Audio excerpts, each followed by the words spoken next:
The topic for the lecture today is proposition, judgment, and natural deduction system.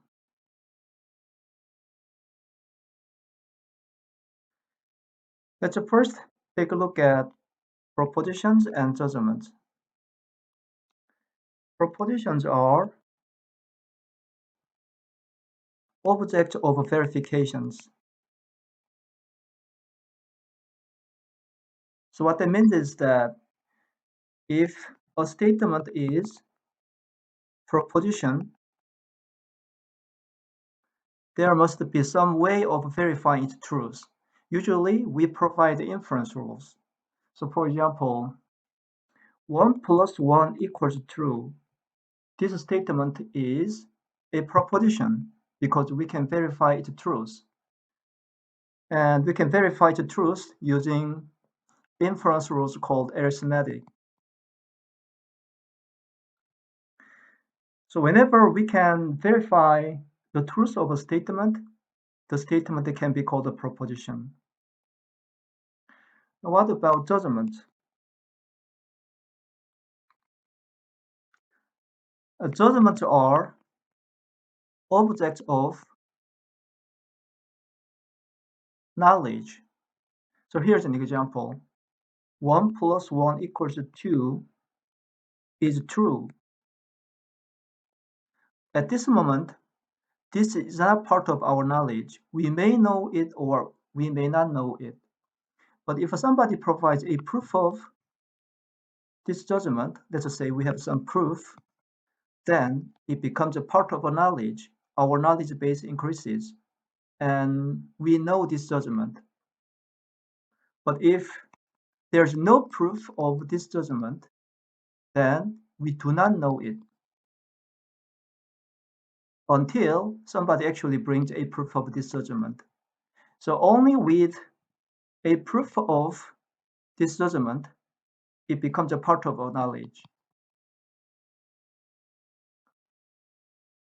To summarize, propositions are just a statement where we can try to verify their truth, like this statement, or here's another example, 1 plus 1 equals 0.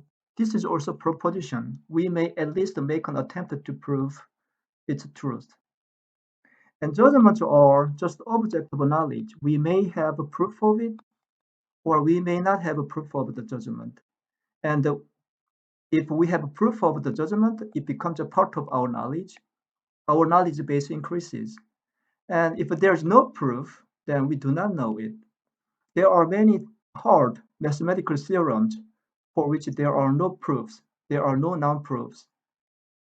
Therefore, we do not know their truth yet. So they are examples of judgment. Okay, so we looked at the difference between propositions and judgments. Now let's talk about propositional logic, formal system of propositional logic.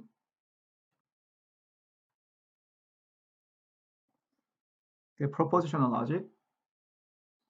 So we use two inference rules, two forms of judgment, A prop,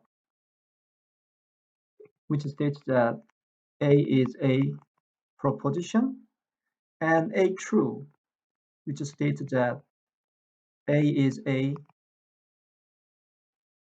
judgment. So whenever we make a claim that A is a proposition, there should be inference rules that we can use to prove its truth. So there must be some inference rules. And later we will introduce logical connectives, for example, binary connectives such as conjunction, implication, disjunction, or unary connective such as negation. So whenever we introduce these logical connectives, binary connectives or unary connectives, we introduce new forms of propositions. For example, if A is a proposition and B is a proposition, we can combine these two existing propositions with binary connective conjunction.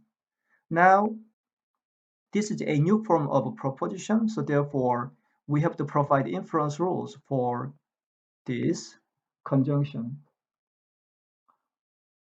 So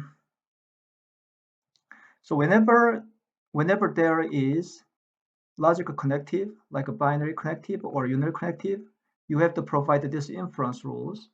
And these inference rules are used to prove the judgment A true. So we will see examples of these inference rules.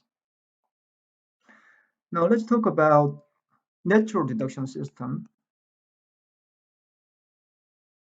Natural deduction. And the main notions found in natural deduction system are introduction rules and elimination rule. And these two inference rule. These are two forms of inference rules. Introduction rules and elimination rules are the main concepts. So what is the introduction rule? Introduction rule conveys the intuition behind a particular connective. So here's an example. We'd like to introduce this binary logical connective conjunction. So for example, if there is a proposition A, another proposition B, now this A conjunction B is a new form of proposition. Because this is a proposition, we have to provide the inference rules for proving its truth. So we have to have some inference rule proving its truth, A conjunction B true. And the introduction rule conveys the intuition behind this logical connective. So the premise, whatever comes in the premise, will tell you the idea behind this logical connective conjunction. And we call this inference rule introduction rule because conjunction introduction rule. Because if you read this rule top down, so this is going to be derivation tree. If you read this derivation tree top down, you end up introducing this logical connective conjunction. In the premise, there is no conjunction here, but in the conclusion of this inference rule, you have this conjunction. So this rule is called conjunction introduction rule. So as I said before, this conjunction introduction rule states the intuition, the main idea, the general idea behind this logical connective conjunction. So we will see shortly the actual definition of a conjunction introduction rule. And the dual notion is elimination rule. The dual notion is elimination rule. The elimination rule starts with a judgment involving a particular connective under discussion. So we are currently talking about this logical connective conjunction. So we start with a judgment involving this conjunction. Let's say we have A conjunction be true. And the question now is, how do we exploit an existing piece of knowledge, namely the judgment? We know this judgment. We have a proof of it. And the question is, how do we exploit this existing judgment? And we use this elimination rule to deduce some new judgment. So in this way, this inference rule, conjunction elimination rule, allows you to eliminate this logical connective if you read this derivation top down. So in the premise here, we have this conjunction, but after applying this conjunction elimination rule, you eliminate conjunction to deduce something new. So perhaps the judgment here in the conclusion will not carry the same conjunction over here. So If you compare this introduction rule and elimination rule, this conjunction rule is relatively easy to define because it just tells you the intuition, the general idea behind this conjunction rule. But it turns out that the elimination rule may be harder to design because it may not be obvious how to exploit the existing judgment involving this logical connective, or it may not be obvious what is the best way to exploit this existing judgment. So we will see several examples of designing these inference rules, introduction rule, and elimination rule. We can think of this introduction rule in terms of amount of knowledge. So what that means is that suppose that the information expressed in the premise is, let's say, worth $100, okay? And perhaps then A conjunction B true. This judgment is also worth $100. Now let's talk about this elimination rule. This judgment A conjunction B true is worth $100.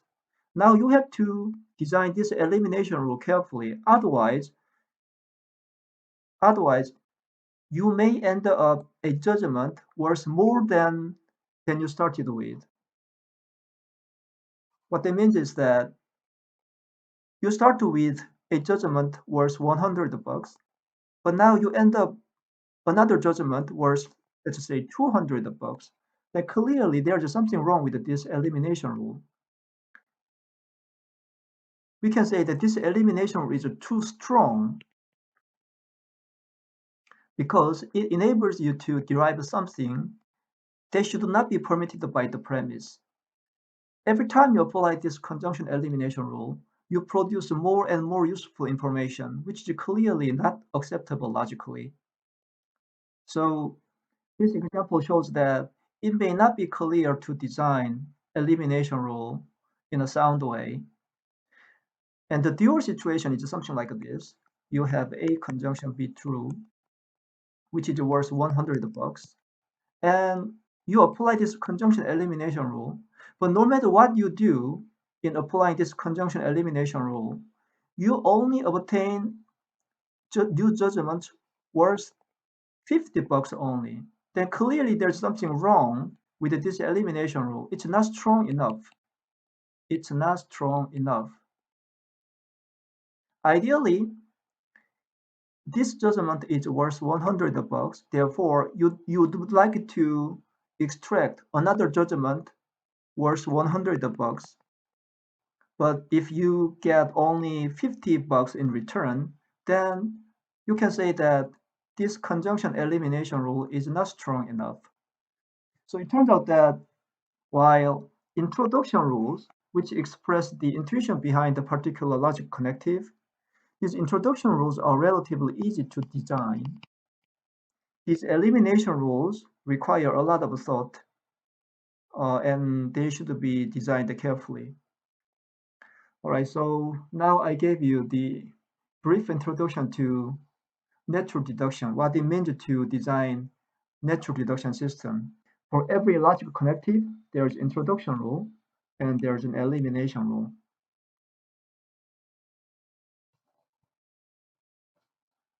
Now let's develop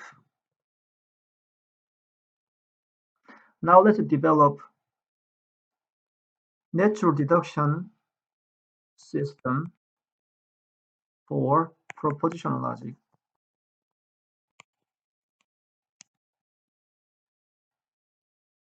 The first logical connective that we are going to consider is logical conjunction, and we use this symbol.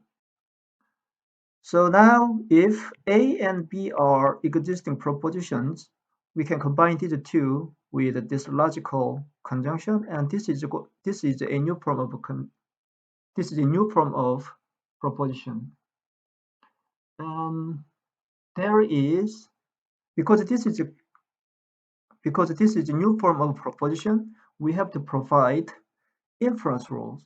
And because we use natural reduction style, there will be introduction rule and elimination rule. So let's design introduction rule, conjunction introduction rule. As I said before, this conjunction introduction rule expresses the general idea, the intuition behind this logical connective conjunction. And the idea behind the conjunction is connective and. So intuitively, A and B is true if A is true and also B is true. So this is the conjunction introduction rule. So whenever you have a proof of A true, say this is derivation true 3 deducing A true, and this derivation 3, let's just say dB, which proves B true, then you apply conjunction introduction rule to build a slightly larger derivation tree, and you prove A conjunction B true. So in this way, you apply conjunction introduction rule to prove A conjunction B true. And what about conjunction elimination rule? Suppose that you have A conjunction B true. Intuitively, this judgment says both A and B are true, or both A is true and also B is true. And a simple way to exploit this existing judgment is you can simply deduce A true, which complies with the intuition behind the conjunction. Okay, so this inference rule appears to make a sense, and let's call it conjunction elimination rule. But if there's only one elimination rule for conjunction, something is wrong, because we'd like it to be able to deduce B true as well. So there is a symmetry case. If you have A conjunction B true, you should be able to deduce B true as well. Now it appears like these two inference rules are okay because you can always extract back both A true and B true. And in order to distinguish between these two cases, we call this inference rule conjunction elimination left rule, and this is called the conjunction elimination right rule. So these are conjunction introduction rule. These are conjunction elimination rule. Okay, that's the first case, conjunction. Now let's talk about implication. A implies B. So because this is a new form of proposition, so we can say A implies B is a new proposition. There got to be inference rules for proving A implies B true. And because we employ natural deduction style, there should be introduction rule, and there should be elimination rule. And this introduction rule ends up introducing this logic connective implication. It's called implication. And this is going to be implication introduction rule if you read this derivation tree top down. And here we need a new notion called hypothesis. So in general, we do not know in advance whether A true is provable or not. You just make an assumption that A is true because this statement said, this proposition says A implies B. That means you make an assumption that assume A is true, and then probably you can conclude B is true. So this implication connective expresses the reasoning shown over here, the idea or the intuition behind this reasoning. Assume some stuff and deduce something else. And this implication introduction rule, therefore, should be able to make an assumption. And in propositional logic, we call it hypothesis. So you assume A is true. And it may be that A is impossible. A true may be impossible to prove. You simply make an assumption that A is true. So to indicate that this is an assumption, you write this horizontal bar above the judgment A true. And this is called hypothesis. And now you somehow produce A proof B true. And in the course of the proof, you may, of course, use this assumption A true to deduce A true. So in the end, you build a new form of a proof, which is called hypothetical proof.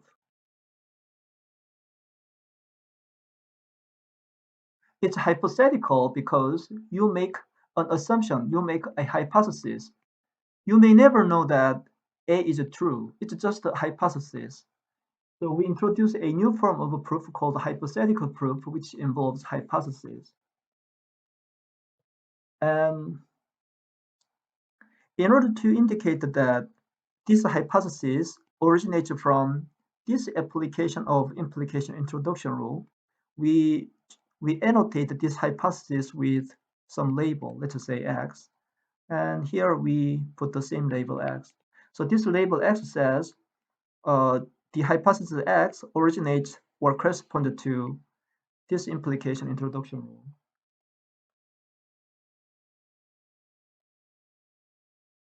Okay, now we learned the notion of hypothetical proof. And before we talk about this elimination rule, let's consider the three properties of this hypothetical proof. Okay, hypothetical proof.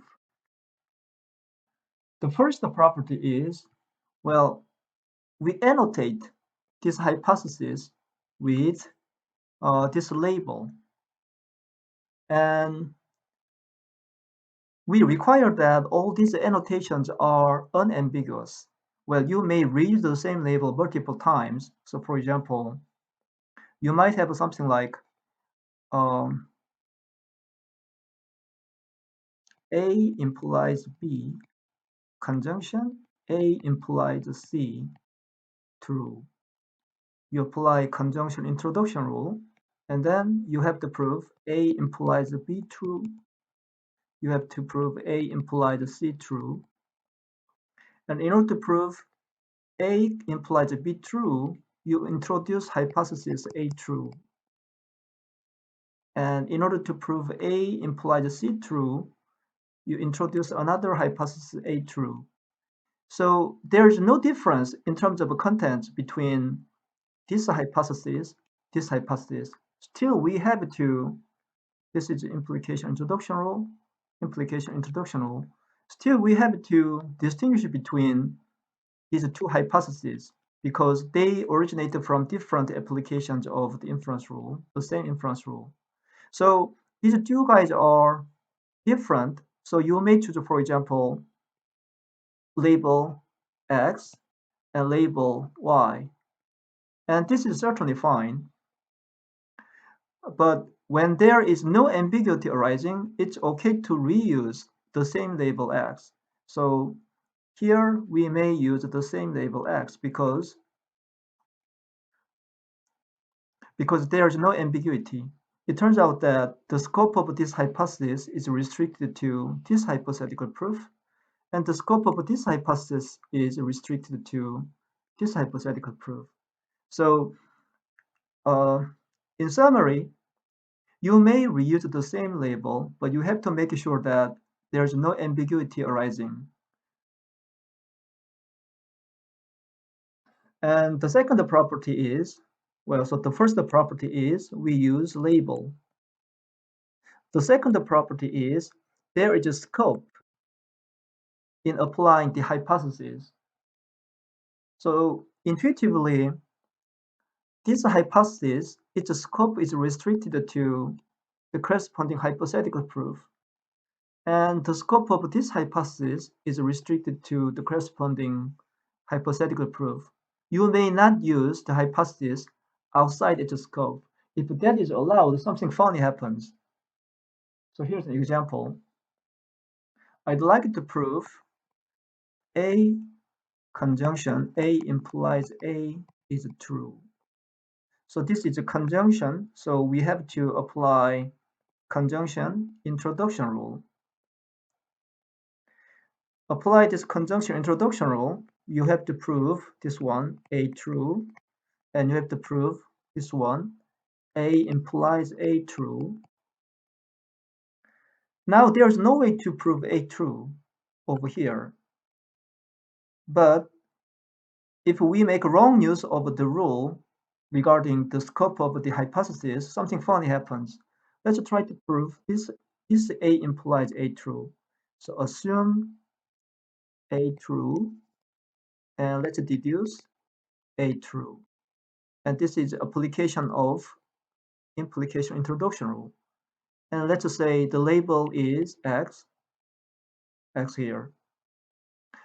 And you can automatically prove A true because we have a hypothesis of A true.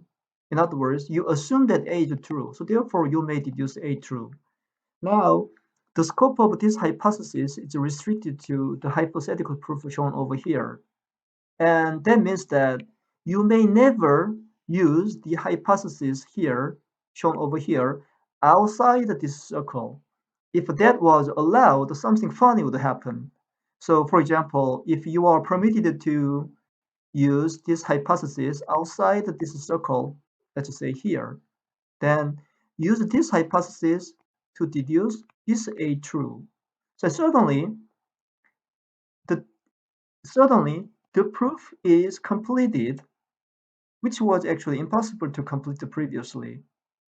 So what that means is that if you're not careful about applying the hypothesis by watching its scope, you can prove this judgment, which doesn't make sense. You can prove any statement, which is clearly unacceptable. So the second property is there's a scope. There's a scope in applying this hypothesis, so you have to be careful about it. Finally, the third property of hypothetical proof is when you have this hypothesis A true with this horizontal bar, you may use the hypothesis to deduce A true. Of course, this is permitted, but the point here is you may choose to apply this hypothesis one time or two times or as many times as you like, many times. Or you may even choose not to use this hypothesis at all, so 0 times. And this observation complies with the way that we use an assumption in our everyday conversation. For example, if you make an assumption, it will be raining tomorrow, it rains. Let's say you make an assumption it rains. Of course, you may use this assumption once when you are talking to your friend A, and you may use the same assumption again twice when you talk to another friend B, and you may never use this assumption because you have nobody to talk to. So it represents the way that we make an assumption in our everyday conversation or in our everyday logical reasoning. You may use a hypothesis exactly one time or two times or as many times as you like, or even 0 times. There's no restriction on the number of times that you apply hypothesis. So we learned this notion called hypothetical proof, which is not complete in the sense that you have a hypothesis, something like this. And we looked at 3 properties of hypothetical proofs. First, you have a label and you have a scope. And finally, there's no restriction on the number of times that you use hypothesis. Now, let's go back to implication elimination rule. We learned this implication introduction rule. Now let's talk about implication elimination rule. The implication elimination rule starts with A implies B true. And this implication elimination rule tells you how to exploit an existing judgment involving a particular form. This A implies B. And if you think about it, the only way to make productive use of this existing judgment is you somehow bring another proof of A true yourself, and then you combine these two judgments and deduce B true. And again, this way of logical reasoning precisely matches the way that you reason in human language. Whenever you make an assumption, whenever you make a statement of this form in the human language, you automatically assume that whenever somebody else brings a proof of A true, you are ready to deduce B true. So there's nothing inherently interesting in this inference rule. It just reflects the way that we reason using this notion called implication. So for this implication, we have this introduction rule and this elimination rule. Now let's proceed to disjunction. This symbol is called disjunction. And the intuition behind this disjunction is our in our human language, it corresponds to this connective or. So if A and B are proposition, now A disjunction B is also proposition. Because this is a new form of proposition, you have to provide inference rules for deducing its truth. And because we use a natural deduction style, there will be disjunction introduction rule and disjunction elimination rule. So let's talk about disjunction introduction rule first. How do we deduce A disjunction B true? This is the disjunction introduction rule. As shown in the previous logical connectives, this introduction rule tells you the intuition behind a particular logical connective, or the general idea. And the idea behind the disjunction is connective or. So this thing says A or B is true.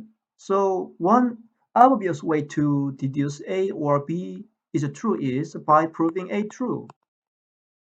If A is true, A or B is definitely true.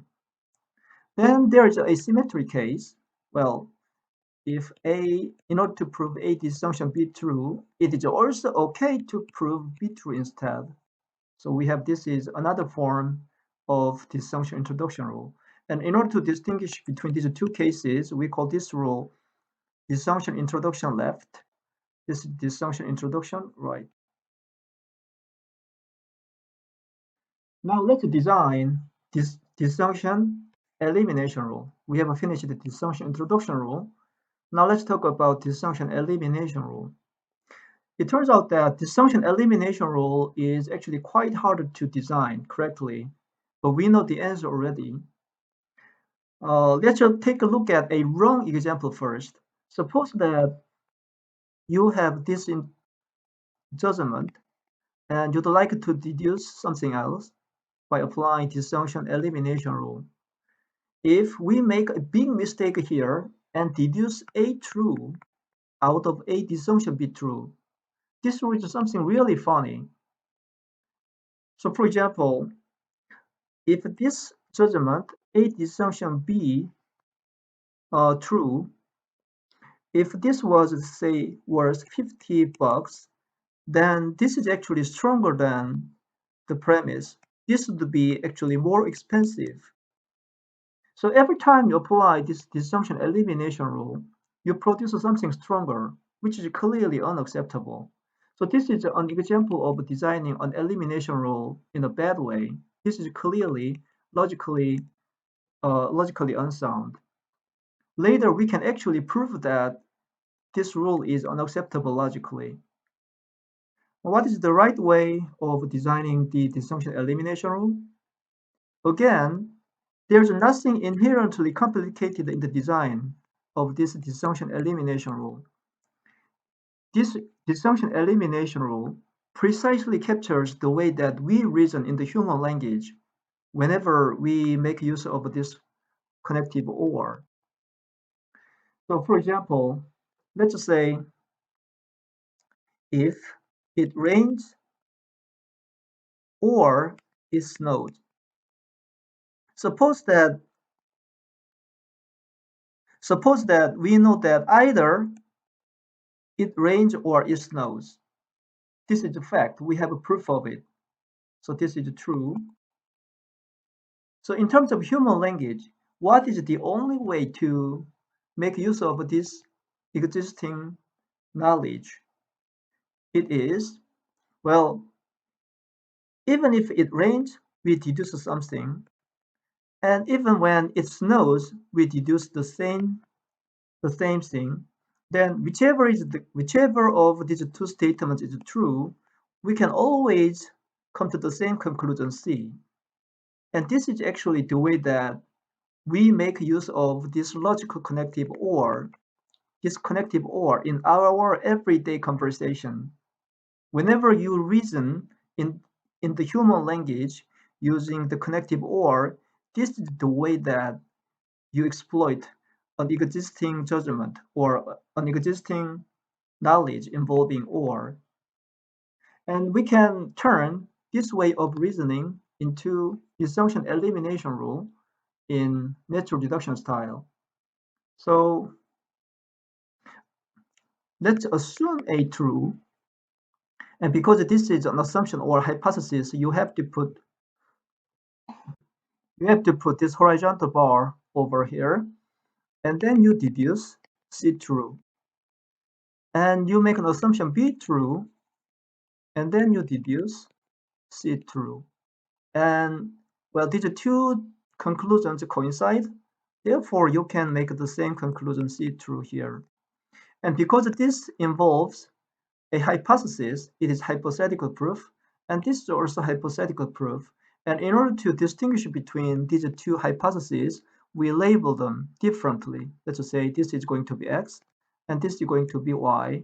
And then we also put these labels in the name of inference rule.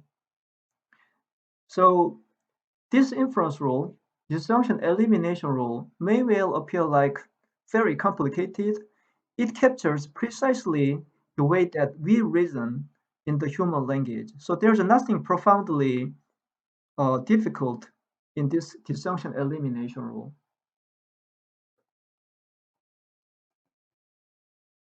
So now, so far we looked at conjunction, implication, and disjunction. Now let's talk about top and bottom. And this is actually truth, and this is a falsehood. Or the idea behind this symbol is a truth, a statement that is always true, and the idea behind this proposition is falsehood or contradiction. So let's take a look at this top first. So top is now proposition, and now you have to provide an inference rule. And this top, the idea behind this top is it is always true. This proposition top is always true. So you don't have to provide any supporting evidence to prove top is true because it is always true. In other words, even if you do not prove it's a truth yourself, it is known to be true already because it is always true. So in order to prove top is true, so this is going to be top introduction rule, you don't have to provide anything in the premise because it is already known to be true. So therefore, the premise is empty. So this is top introduction rule. Note that the premise here is empty. And in our everyday conversation, you don't have to prove something separately if the statement is already known to be true. What about the top elimination rule? If there was a top elimination rule, you would start with top true. But if you think about it, this top true conveys no information. It is worth $0 because everybody knows it is true. So it is not worth anything. So therefore, there is no interesting information inside this judgment. Therefore, there is nothing to extract out of it. So there is no elimination rule.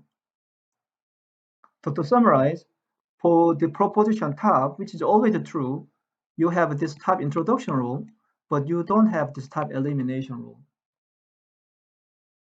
Finally, let's talk about bottom.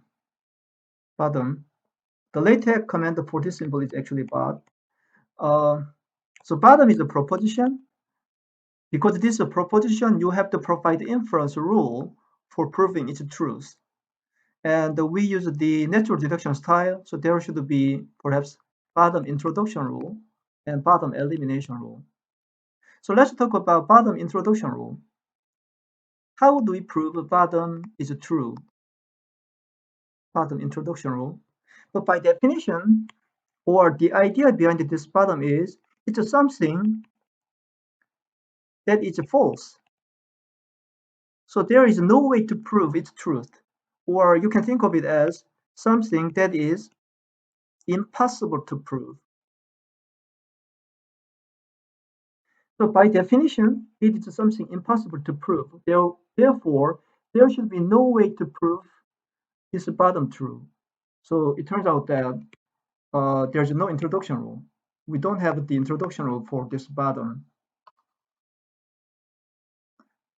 which complies with our understanding of logical contradiction. Logical contradiction. So this symbol bottom is just another way of saying logical contradiction. So there is no introduction rule. But it turns out that there is bottom elimination rule. And again, so it turns out that we have this bottom elimination rule. And again, this inference rule is nothing particularly weird or surprising because this inference rule precisely captures the way that we use in our everyday conversation something that is absurd. You make an assumption that is absurd. For example, the sun rises in the west. Well, this doesn't make sense, but still you make an assumption. You may make an assumption about the sun rising in the west. Suppose that somebody has shown a proof of this claim, the sun rises in the west, then, well, the whole world collapses because this should not happen. This is not supposed to happen. So it turns out that if bottom is true, this is something impossible to prove. Or another way of interpreting is something that is the most difficult to prove. Somebody managed to create a proof of some claim that is the most difficult to prove. Then he should be able to prove any other statement. Because this is the most difficult to prove, then logically he should be able to prove anything else, which is no harder than this bottom to prove. So again, we have this bottom elimination rule, but this is not something surprising. It just repeats the way that we use an absurd assumption in our everyday conversation. So to summarize, for this bottom, we have introduction rule. Oh, sorry, we don't have introduction rule, but we only have bottom elimination rule. Finally, we'd like to discuss negation A. This is the idea behind this negation is A is not true. So the keyword here is not. The course note shows three different ways of defining this negation A, and we will use the simplest one, which is notational definition.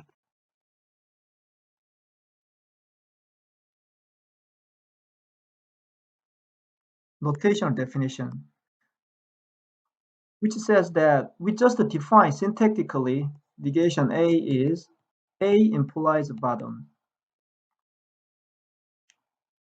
So this is a syntactic expansion. There's no logical meaning whatever. It's just the syntactic expansion. But still, it complies with our intuitive understanding of this notion of not. A is not true. That means that if A was true, then something impossible should happen, or something terrible would happen. That's the way that you actually say, the way that you say A is not true. So in other words, A is not true is a tantamount to saying that if A was true, then something terrible would happen. Something terrible would happen. And something terrible is a logical contradiction. Logical contradiction is never supposed to be true, but if A was true, even logical contradiction would be true. So therefore, A must not be true. You can exchange, well, this sentence with this sentence without losing any information.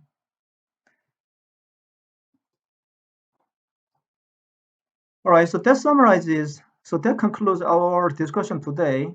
And this is the summary. So we looked at the definition of propositions in propositional logic. We have this conjunction, implication, disjunction, top, bottom, and negation A. Negation A is syntactically expands to A implies a bottom. Okay, so we have this inference rule, introduction elimination for conjunction, introduction elimination for implication, and we have a new form of proof called hypothetical proof. And this is the inference rule for disjunction.